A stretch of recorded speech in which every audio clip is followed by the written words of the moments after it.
Once upon a time, there was a young man from the West Country of the United Kingdom who decided that after discovering a new hobby, he should proclaim his opinion about the various games that were held within to masses across the globe.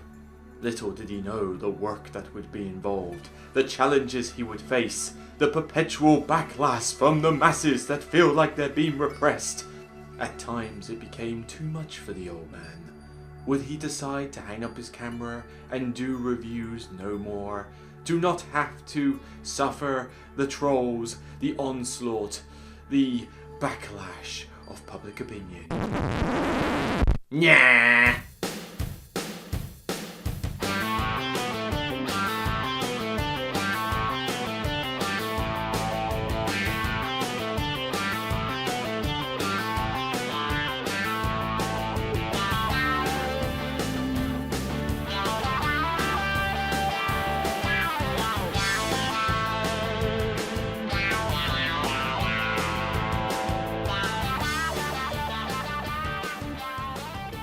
Hi everyone, welcome to another Broken Meeple Top 10, and it's been a long time since the last one. We're finally gonna get this Top 10 Retrospective saga out of the way, because I want to get on with some other Top 10 lists now. I've already got one that was suggested by a guy on a UK Facebook group actually, Top 10 Games with Multi-Use Cards. That's gonna come after this one.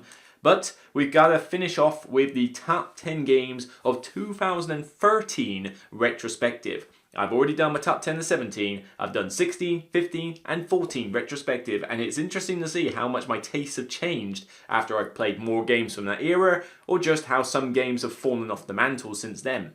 Well, now we're going back to where it all started.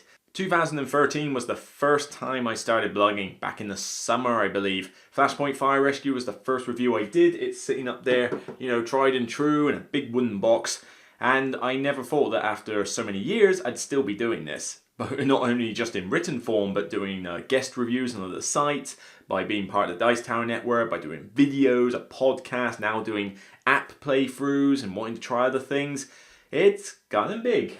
And certainly my interest in the hobby has grown. You know, I started off in a Portsmouth gaming club, just like I played some board games, but I haven't seen what's around. What is there? Oh, Seven Wonders, what's this? Played it, wiped the floor with everybody there, but then that just kicked things off.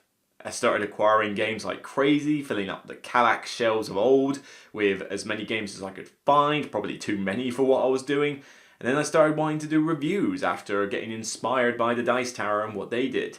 So things have kind of progressed, it has to be said. But the top 10 of 2013 I made then was a little bit different to what I'm going to say now. So certainly things have changed, hopefully for the better. I'll leave that to your opinion. But like I say, you play more games, your tastes change, things need updating. And certainly my top 10 of 2013 needs a serious update. So we're going to wrap up the retrospective saga with this final top 10 of 2013.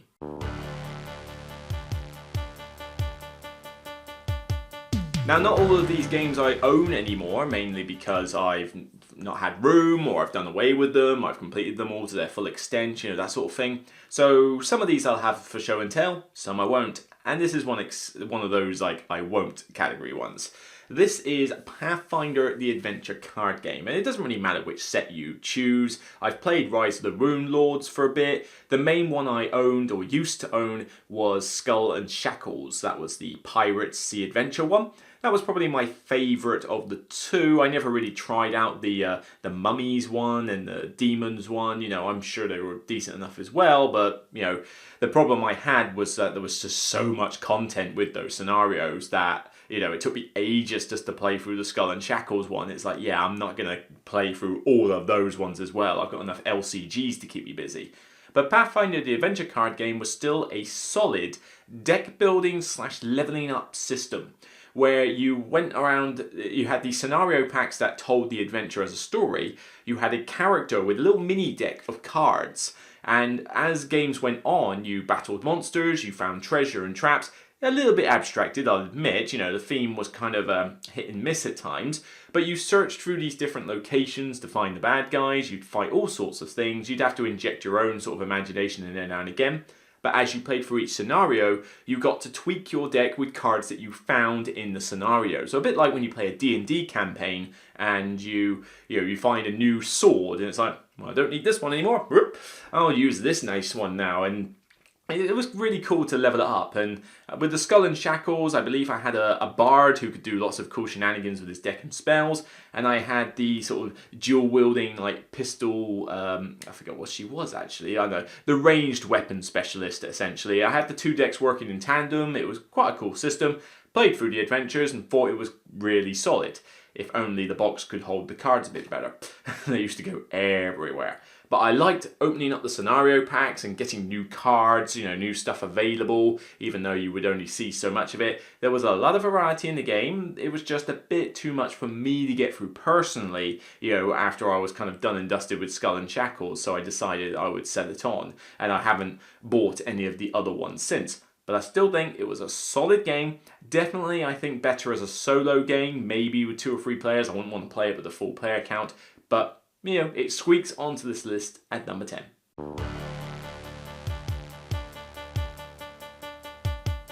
My number 9 could probably feature a number 1 in a top 10 obscure games category, because I'm going to bet most of you have never even heard of this one. This was by Victory Point Games, and if you know who they are, they tend to do very cheap production games. I mean, like, they're practically in almost like shoe boxes, half of their stuff. The art is usually like fairly meh, but, you know, they do cheap and cheerful games. Well, this is a really unique one because most of the time we like to say that a game will cater for, say, 1 to 4 players, 2 to 4 players, 3 to 6 players. It's very rare that a game will only do one set of number of players. I mean, yeah, we get 2 players, but anything more than that fixed, that's pretty unique. Especially Trieste. This is literally a 3-player only card game. You can't play it with 2, you can't play it with 4. It has to be 3 players.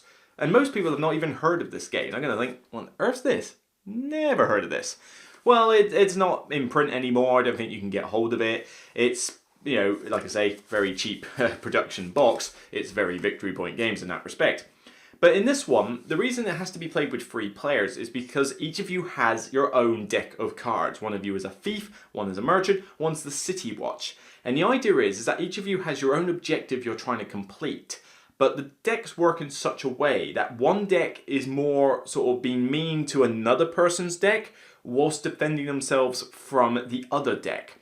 So the City Watch is constantly trying to catch the thief and stop him from getting, you know, his victory condition through performing thievery. But he's also making certain on the defense basis that the merchant doesn't completely like overrun him.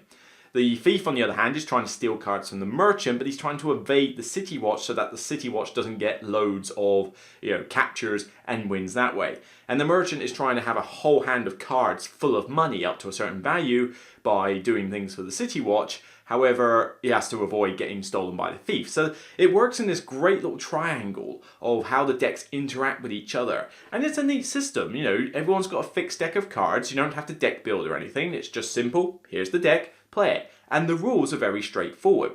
The difficulty lies more in A, understanding what cards are in your deck, because it does help, but also knowing how your deck interacts with other people. And certainly I would probably say that out of all the decks, the City Watch is probably the most forgiving one.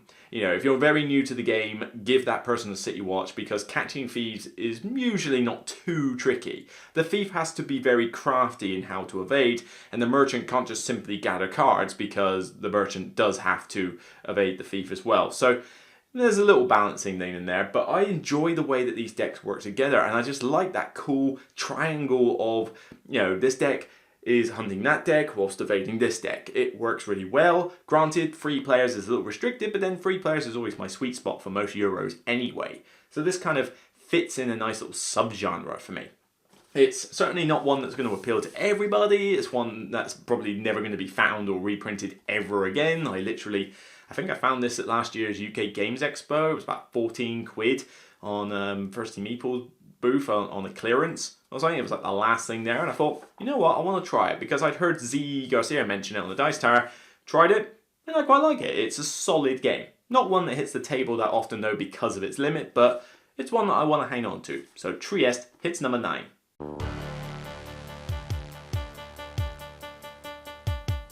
My number 8 you will have heard me talk about recently, particularly if you've heard me mention Fruity Ages. If you've checked out my overrated list, and certainly over 7,500 of you have, seriously, people give me junk for being mean to certain games, but that video is getting the views. You can't deny that people just want to watch you wail on some games now and again.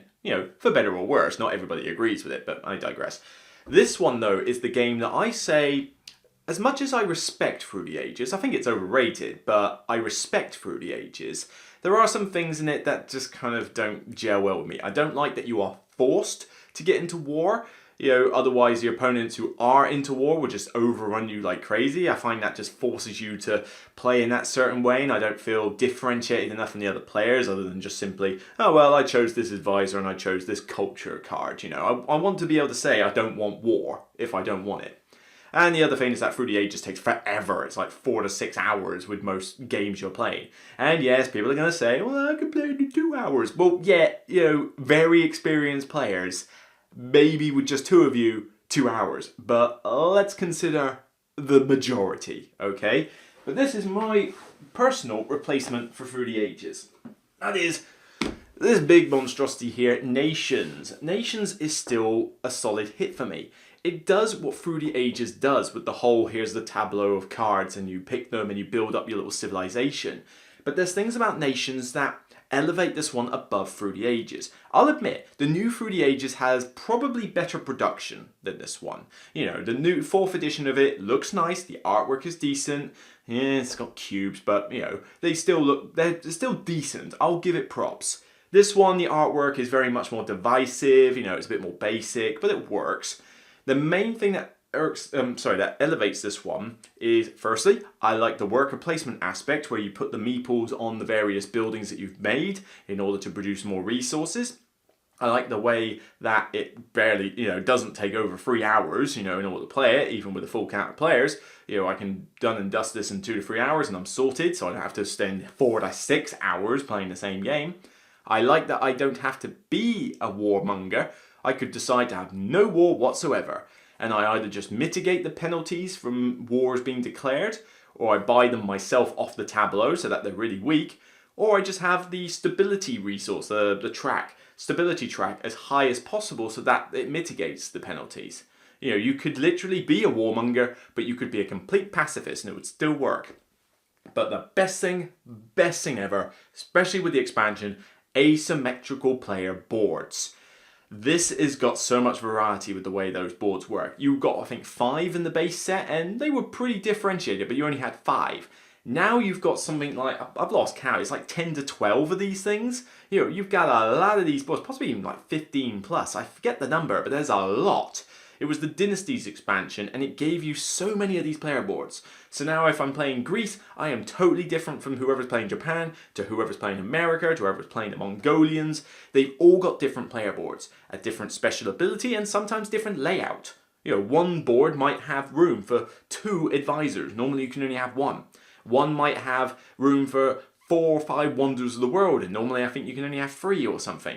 Some might have more colonies, more blue buildings. Some might give you specific things to start the game with, like the Mongolians or the Zulus or whatever, might start off with actual military units already.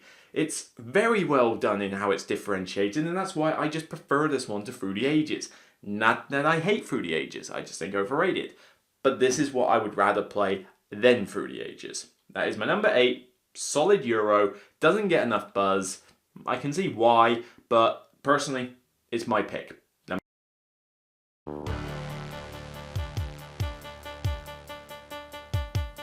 For my number 7, and I'll just mention quick, Nations was actually my number 3 for that year. It's dropped to number 8. So I still like it, still really like it, but it has dropped a bit, mainly because long games are harder to get to the table.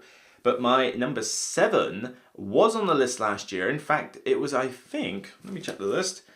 Yeah, it was my number 9, so it's actually climbed a couple of places, and that's just because it's so simple. Such a nice, simple co-op game that's well produced and easily gets new people into the hobby. Where have I put you? Oh, you're right behind me, so I'm going to have to... on my chair. Here we go. It's in a tin. I'm not a fan of things being in tins, I must admit, but, you know, this is one exception. Forbidden Desert. This is just a solid co-op game. Not difficult at all, really easy to teach, you know, well produced. I mean, you can get this for something like £15 and less or something. It's like stupidly cheap. And it comes in, alright, it's a tin. I'm not a fan of tins, but it's a nice, well produced tin. It's got great components. It has that wonderful, ridiculous component of the, you know, the little plastic shit thing where you put the bits on it and stuff like that, and you go, whee! As you like fly it around the place, because I'm such a child. But it's a solid little co-op. You know, I've taught it to so many people who are brand new gamers. It's co-op, which means they don't have to feel like they're getting screwed over, and it's just brilliant. I mean, Forbidden Island was one of those games that I thought, yeah, this is what you want to teach people first to bring them into the hobby. But I can say that Forbidden Desert is as good, if not slightly better than Forbidden Island. You know, it's harder to teach than Forbidden Island, but not by much. I mean, this is not difficult. But it's challenging. You know, if you play it on novice, you should be able to beat it. Normal, it will beat you now and again. You know, and if you play it on like hard and legendary or something, then yeah, it's going to beat you senseless a few times, especially if you don't use certain characters. But it's a great one. Caters for 5 players, which you can't often do, even if it does upset the balance a little bit. But it's done in 45 minutes. Solid little co-op. I like it. It's gone up in my estimations. It's definitely one I like to pull out for new gamers. In fact, I haven't taught the girlfriend this one yet. I think I need to arrange that one. So, my number 7, Forbidden Desert.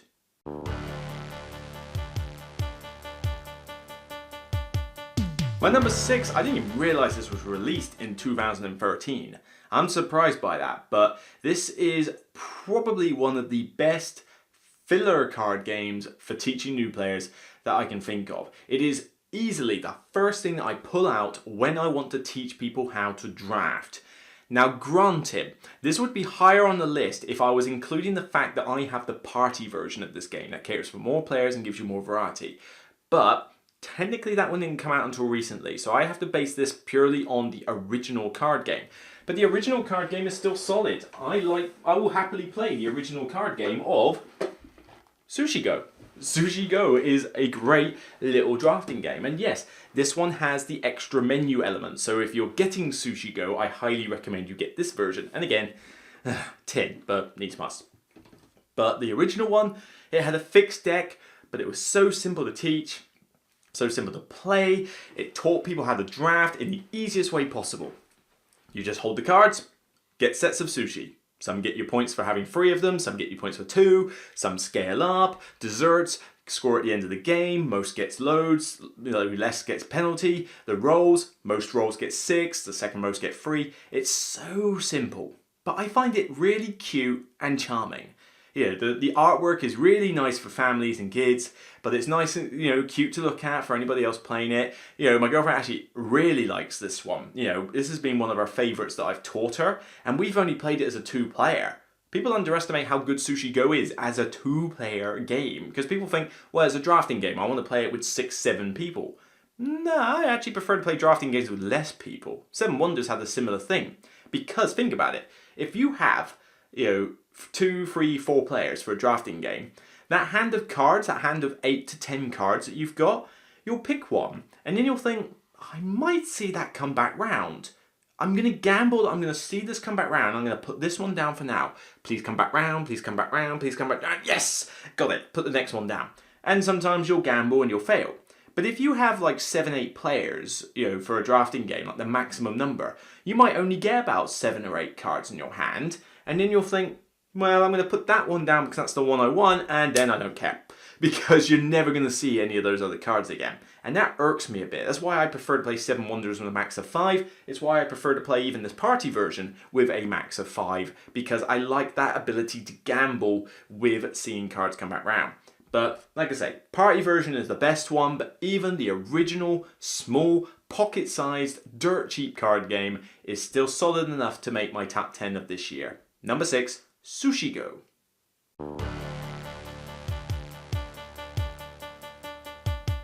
My number 5 and my number 4 have switched places this time, so if you've paid attention to the last list, which I'd be surprised if you did, to be honest, it was a while ago, but you'll know what these next two are. This one is a very small group social deduction game, but it's one that's easy to teach and comes out very frequently in my Southampton game group. It's a solid one, based on the Yahtzee mechanic. You're essentially rolling dice, getting the symbols and deciding who do you want to shoot your neighbours, protect the sheriff. Yeah, you already know what it is by now. It's the nice simple bang the dice game, other way around. And this one is just a solid thing. With the expansion it's even better because now you've got the ghost character that mitigates the idea of getting knocked out first. But this one's always a blast whenever we bring it out. It doesn't matter if it's like 5 to 8 players. We enjoy it, we get a character, we role play it, everybody's shouting each other, like don't shoot me, shoot him, and the outlaws are trying to do their thing. I love being the renegade because that's the hardest one to win with, so I like the challenge, but it's also that you can sort of play both sides, and I have had some great times as a renegade, a couple of wins where I've managed to fool people and thinking I'm a straight up outlaw, so I've got these lovely teammates, right, yeah, bang, it's worked out nicely. But this one is just great. Expansion is definitely a must-buy if you like this game, Old Saloon. But yeah, not much more I can say. It's a Yahtzee social deduction game that has been solid since the day I bought it. Therefore, it's group dependent to an extent. It's social deduction, some people won't get into it, and it can be a bit of a, if you get knocked out first, but then that's why the expansion helps in that regard. Giving more characters and the extra dice to use certainly doesn't hurt from that expansion. But solid little dice game, bang, the dice game.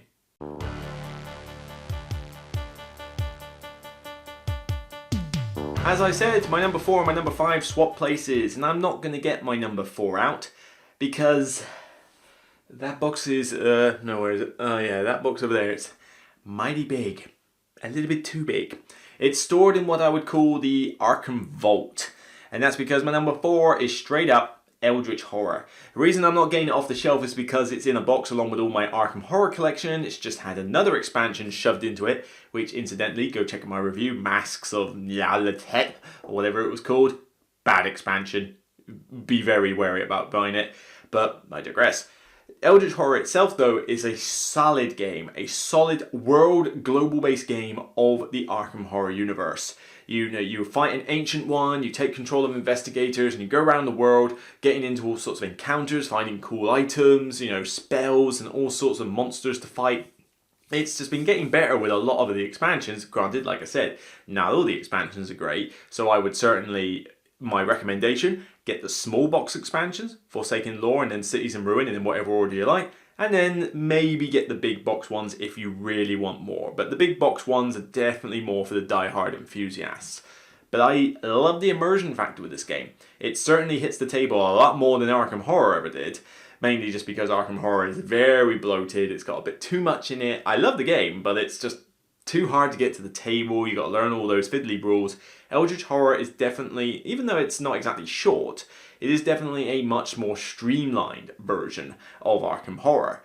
There's a lot to take in, and there's certainly too much bloat for it now, but it's organised nicely. It's just a very heavy box, so I tend to bring it out only for solo games by myself here, or when I've got friends around who want to play it. I don't tend to take it to game nights. But certainly, if you like the Cthulhu universe and you want something that's easier than Arkham Horror to play, Eldritch Horror is definitely the way to go, and I've been loving the stuff I've done with it, the very thematic storytelling that it provides. Yeah, it's okay, you're rolling a bunch of dice a lot of the time and trying to get successes or failures, but it's the story that you tell through your investigator, through your character. You have to get into the theme. If you just play it for the sake of mechanics, then yeah, you probably won't enjoy it as much as I do. But if you're like me and you're into theme and immersion in your games, then it's definitely one to aim for. Eldritch Horror, solid, steady at number 4.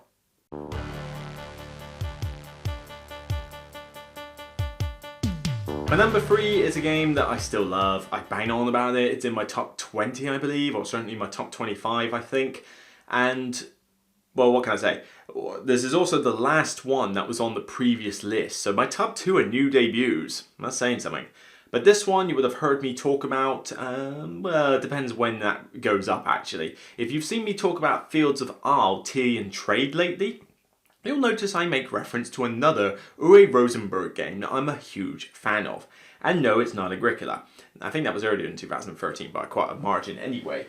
This is my personal successor to Agricola, the better version of Agricola.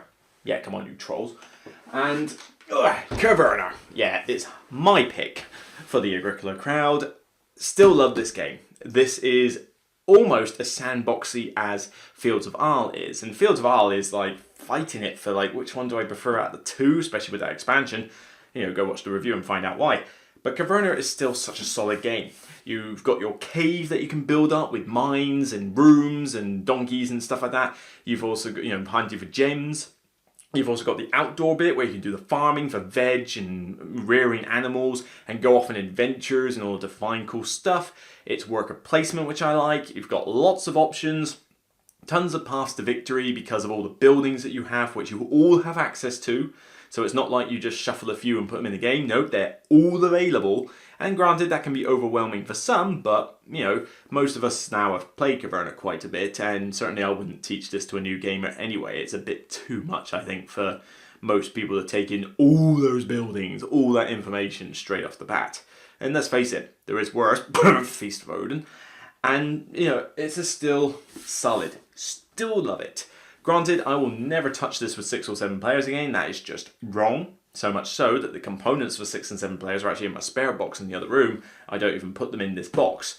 I have a custom insert for it. I will only play this with a max of 5 players. I like it with 2. I like it with 3 and 4 the best. 5 is still pretty decent. So Caverna, just solid. This is one of those games that allows me to pick what I want to do, and that's what I like in most of my favourite Euros.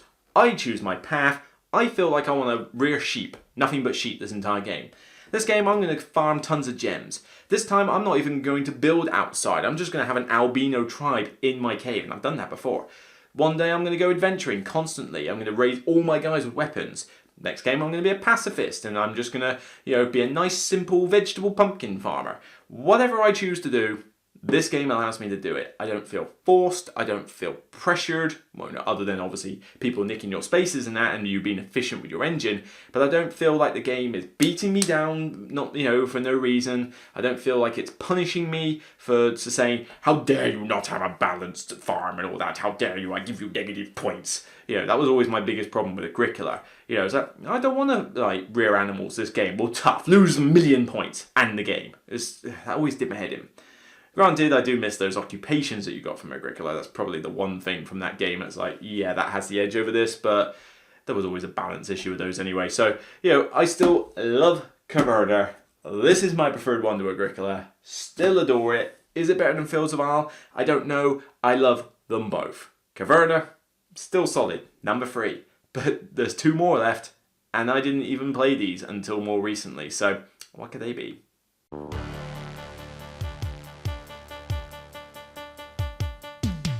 My number 1 and 2 were actually quite tricky to rearrange. I wasn't entirely certain how I was going to do them, but this one, I didn't even know this was as early as 2013. I literally played it, a few months ago? Probably about end of summer 2017 was when I played this, and I thought, oh, this is a nice recent little card game. I really enjoyed this. And then I looked on Board Game Geek, and it's like, 2013? Wow! Now, granted, it probably wasn't in a lot of US and UK distribution around 2013, or maybe it came out for one print run and then was never seen for ages, and then it's only just had another print run. I don't know. But Board Game Geek says it came out in 2013, so unless anyone's going to correct me on that, saying that it was 2017 for whatever reason, then I'm sticking with 2013. This little card game, where are you? You're over there. Oh, I love this.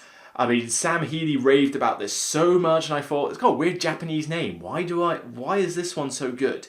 I bought it completely on his word, played it, I love it to bits. I've never had a bad game. People I teach it to are like, wow, this is really cool, really decent. And I have taught it so many times at charity events because people have never heard of it and people don't see it coming. Gotta go all the way over here because it's, get the name pronunciation right, Hanamikoji. Hanamikoji. Yeah, 2013, I kid you not. This little card game is just so good, so good. Every time I teach this, I have a blast. Every time I won't even sit in the game half the time. I will see a couple, they'll come to a charity event for Dice Portsmouth or the home coffee charity events I do, like the one recently, and I will just simply go, you two, you want to try a little card game? Quarter of an hour? Makes you think? Then here's Hanamikoji. I will teach you this one. And I just love seeing the way that those 4 actions that you do every turn, you choose the order, but every time you're thinking, oh, I really want to do this one. I don't want to give him cards. I don't want to let them have the choice of cards. I know this game, this round, I'm gonna scrap these 2 cards first. I'm gonna do that action first. I'll save that one for later. And then you're top decking for that last action. It's like, it's such a painful decision-making process to decide which of the actions you do at which time.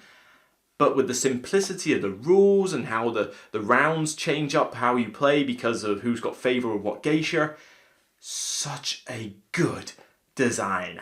I love it. More people need to know of this game and more people need to own it. It is that solid. It looks beautiful, great artwork. The theme is, a little tacked on, but, it works. It allows for some beautiful artwork. And the design is just so good. Such simple rules, such a quick game. You can be done and dusted with it in 15 to 20 minutes. And it just really makes you think. I love it. Even my girlfriend liked this one. Granted, I don't think she's ever going to beat me at it anytime soon. But, bless her. But, just love this one. Mwah! Love it. Sam Healy, you were right about this one. This is staying in my collection and it is never leaving. It was hard to decide whether this was number 2 or number 1. But I had to think about it hard and decide, yeah, I think I give the slight edge to my number 1.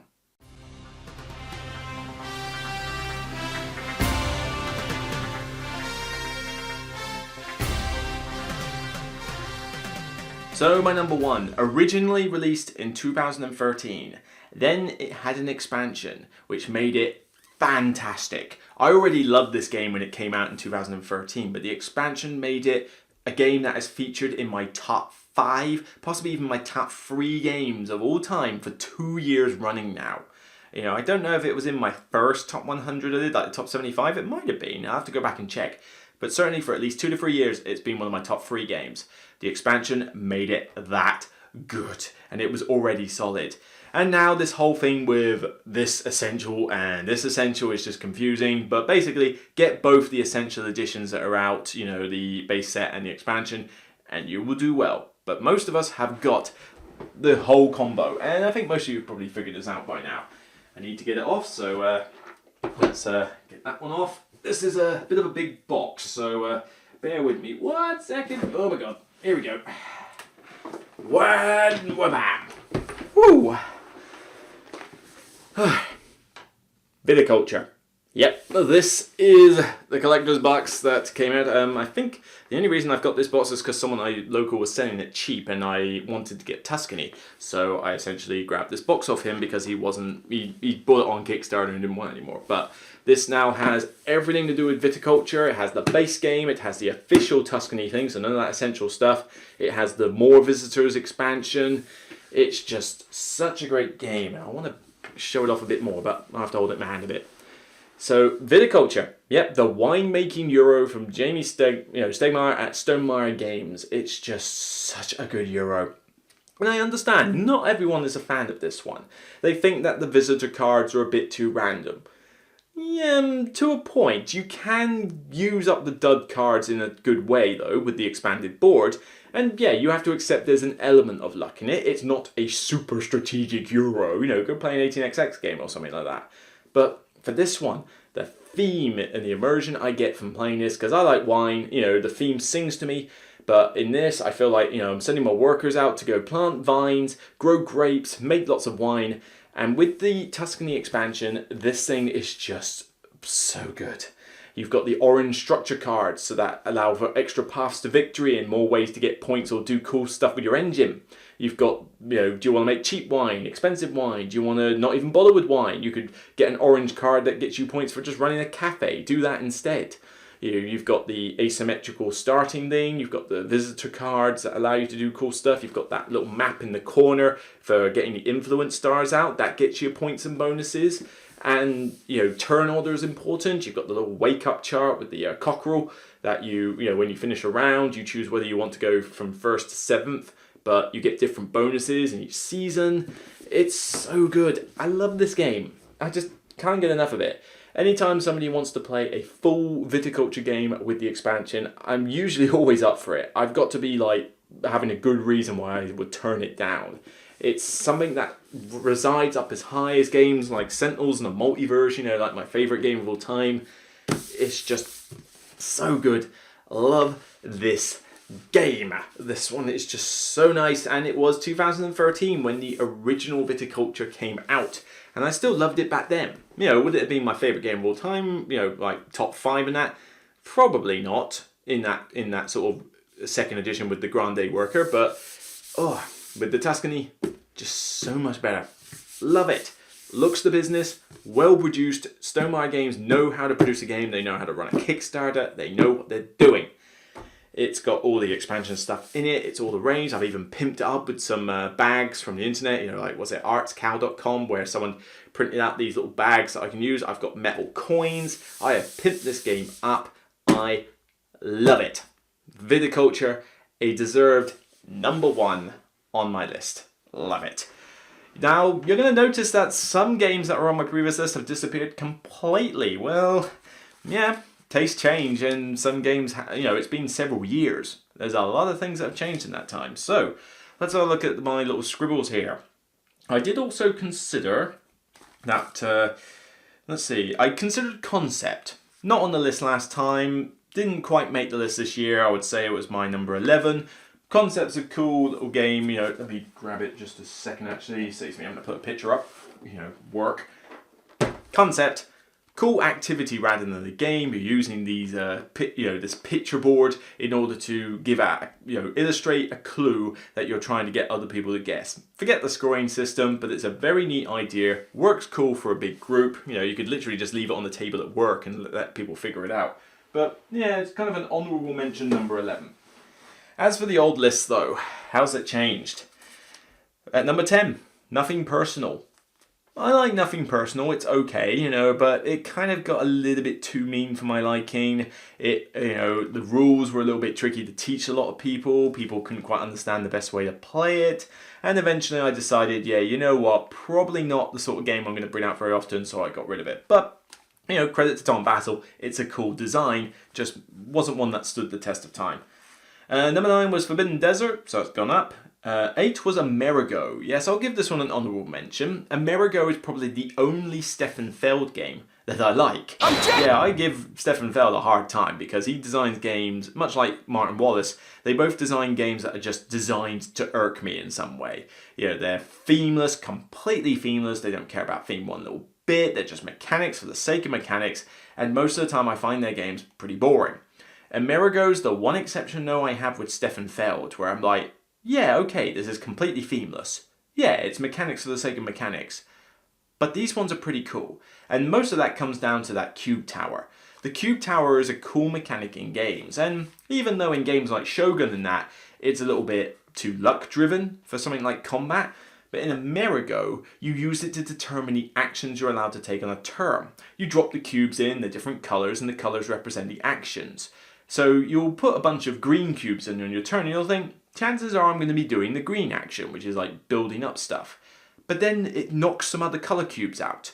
It knocks a black cube that allows you to get cannons, or a blue cube that allows you to move. And depending how many cubes fall out in general, that's how powerful the action is. So you'll be thinking, I'm probably going to build this turn. Ooh, I could actually move around the map. That's probably more useful to me right now, and somebody else is probably going to jostle some of those green cubes out. I'll go for it. And that just makes me enjoy Amerigo a lot more. I am a little bit umming and ahhing as to whether I'm going to keep the game because it hasn't come off the shelf in a while. That's why I couldn't really keep it on the top 10 list. But it's still my personal pick of Stefan Feld's game. And I know there's a load of Feld fans out there, that will happily see me burned at the stake for hating on Stefan Feld. But I do like Amerigo. Every designer usually hits home once. Actually saying that, Martin Wallace hasn't. But Feld at least has with Amerigo. Number 7 was Pathfinder Adventure card game, down to number 10. Number 6 was Russian Railroads. Russian Railroads is a decent Euro game. Again, completely themeless and completely tacked on. But it didn't quite... I felt like there was not really much variation in strategies as you played the game, so it got very samey very quick. The only time where I thought, oh yeah, actually this game is now worth playing again, was when I tried it at a convention where someone brought the German Railroads expansion. It had different tracks, but it also allowed you to chop and change a couple of the tracks with different pieces. So each game you could have a slightly different train track on your thing. It expanded the strategies. It just made that game a little bit better. But it does get samey quite quick. It is completely themeless. It is just a point salad for the sake of being a point salad. And I do have games like Fields of Arle that do the point salad thing with a bit more theme attached. So it just couldn't really stay on the top 10 list. Number 5 was Eldritch Horror. Number 4, Bang the Dice game. So those two have just switched. Not much change there. 3 was Nations. Still really enjoy Nations. It's just gone down a bit in my in terms of being able to get it to the table a lot. Big, long Euro game you got to teach. It's not easy to get to the table often. So that was number 3, down to 8. Number 2 was Caverna, down to number 3. So it's only dropped slightly in room for the new games. Here's that big one though. Spirium. What happened to Spirium? That was my number 1 of 2013 and I was raving about that game. Why is it nowhere to be seen? Why is it out of the collection? It got very samey. I did enjoy it a lot for the many times I played it. It's a cool tactical card game. Very unique in the way that you're doing the worker placement aspect of putting the meeples around the cards. And if you take the meeple off and you can get money for all the other meeples around it, so you time it right. But if you're desperate to take the card or use the action of the person that they're surrounding, it gets more expensive if there's more meeples surrounding it. It was a really cool game of timing and, some simple Euro mechanics. But it did get a bit samey after a while because the paths to victory were pretty much the same every game. You would have one person doing mining for lots of those little green gems. You'd have one person doing the universities, which convert people to points. And then there was maybe one, maybe two, one for getting contracts and one for something else. There was about 3 or 4 paths to victory every game they'd get used. Because if you tried to do the same thing as someone else, you were probably going to lose because there was too much competition for it. But it just got very samey. It really needed an expansion with some more cards to give it more variety. And it never did. It never got supported. So eventually, the game's not going to be supported. And some games do fall off the wayside because they're never going to get expanded. And you think, I've played it to death. I've kind of done with it now. I still think it's a great game. But it couldn't survive in my collection. I had to get rid of it. Still think it's solid. It would be a top 15, I think. But yeah, as much as I enjoyed it for the first couple of years I had the game, it's now kind of, tastes have changed, in with some different stuff. Just couldn't really stand the test of time. So, that's it. 2013, the retrospective top 10, and that ends the entire retrospective saga because I'd started the block in 2013. So I can't go any earlier because I didn't do a top 10 of 2012. Though to be fair, 2011 and 12 probably would have been some of my favourite gaming years of all because so many of my favourite games came out in 11 and 12. There was some good stuff in that year. Sentinels of the Multiverse notwithstanding.